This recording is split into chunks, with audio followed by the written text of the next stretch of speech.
Behind the towering stone walls of an ancient castle that stood like a scar upon the mountains, forever wrapped in cold mist and moonlight, lived Dracula.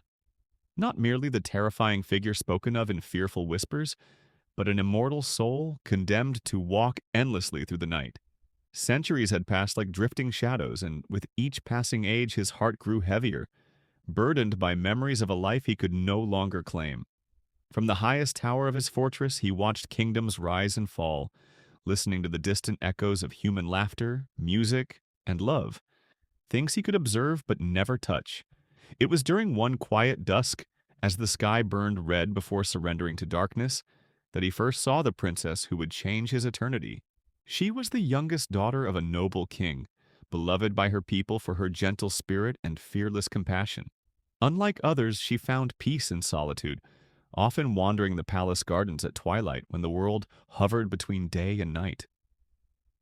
To Dracula, she appeared like a living flame, warm, fragile, and radiant.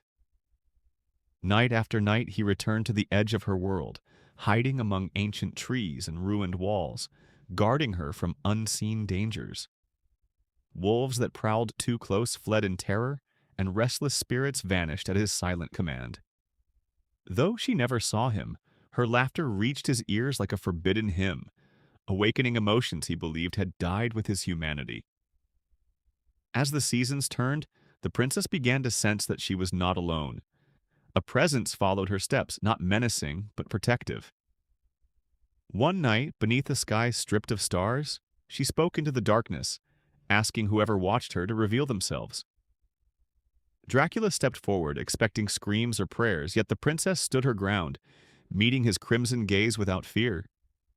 In his eyes she saw not a monster, but immeasurable sadness and longing.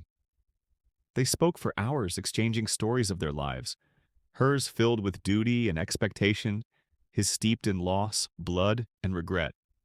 In those stolen moments, a love neither had sought quietly took root, fragile and impossible. But dawn is merciless to creatures of the night. As the sky slowly brightened, Dracula felt his strength fading, the curse tightening its grip. He fled before the sun could claim him, leaving the princess alone with questions and a heart forever changed. Still, they met again in secret, bound by a love that defied reason. Each meeting carried the weight of farewell, for both knew their worlds could never truly merge.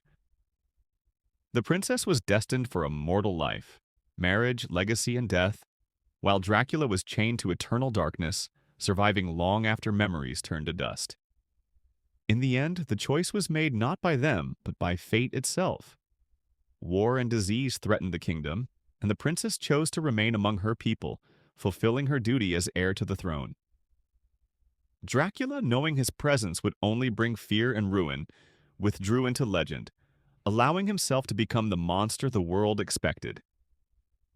It is said that on nights when the fog grows thick and the wind carries a mournful cry, Dracula still stands atop his ancient tower, watching the distant lights of the kingdom.